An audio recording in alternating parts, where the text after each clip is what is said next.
Journey to the U.S. The whole family would help save up money before they moved. The cost to feed an immigrant was 60 cents a day. Sewerage was a nightmare for most people. They had miserable conditions but had hope for the future.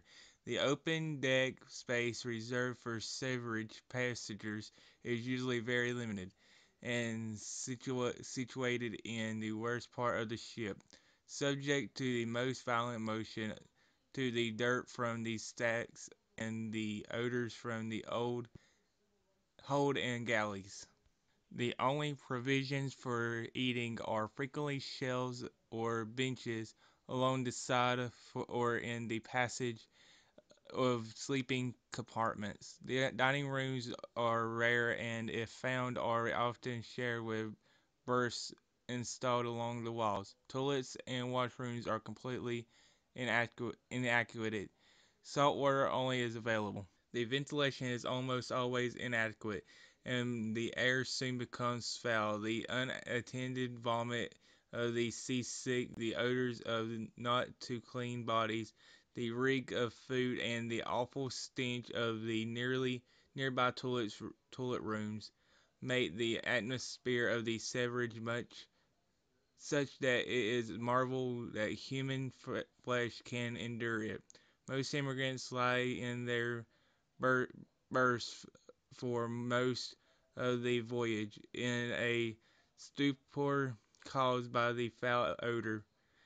The food often repels them. It is most impossible to keep personally clean. All of these conditions are naturally aggravated by the crowding.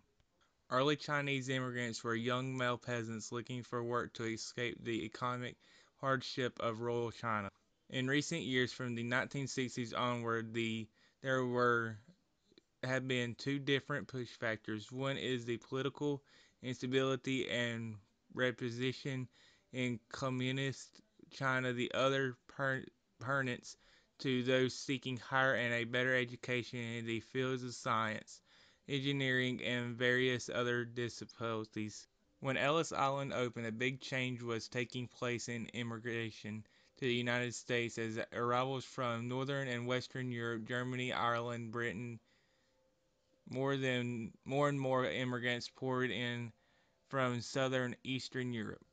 After the Civil War, Ellis Island stands empty until the government decides to replace the New York Immigration Station at Castle Garden. Control of immigration is turned over to the federal government, and 75,000 is approved for construction of the first federal immigration station of Ellis Island. The first Ellis Island immigration station officially opens on January 1st, 1892, as three large ships wait to land 700 immigrants pass through Ellis Island that day. Nearly 450,000 followed over the course of the first year. Over the next 5 decades, more than 12 million people passed through the island on their way to the United States. On June 15, 1897, with 200 immigrants on the island, a fire breaks out in one of the towers in the main building and the roof collapses.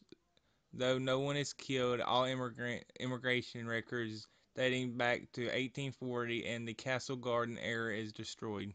When the immigrants came to the United States, they was offered jobs in factories and on farms. Children under 13 was expected to work in the factories just like the adults. They was expected to work 12-hour shifts. They had no idea what was going on. They didn't understand what breaks meant. They didn't understand why they was making made to work like they was having to. This is child labor. It was legal in the late 1800s and early 1900s. When the immigrants arrived to the United States, they came into ports and was unloaded. Many decided that they wanted to stay near the ports, and many ventured inland. Those who ventured inland wanted to be in a community with other people and start a new life with new people. Small towns with low population advertised that they had housing and jobs open. The jobs were farming and factory working. There wasn't many jobs available, so it was first come first served. It was in the factories the immigrants was harassed by the other workers. They would verbally and physically abuse the immigrants. The immigrants led Created using Powtoon.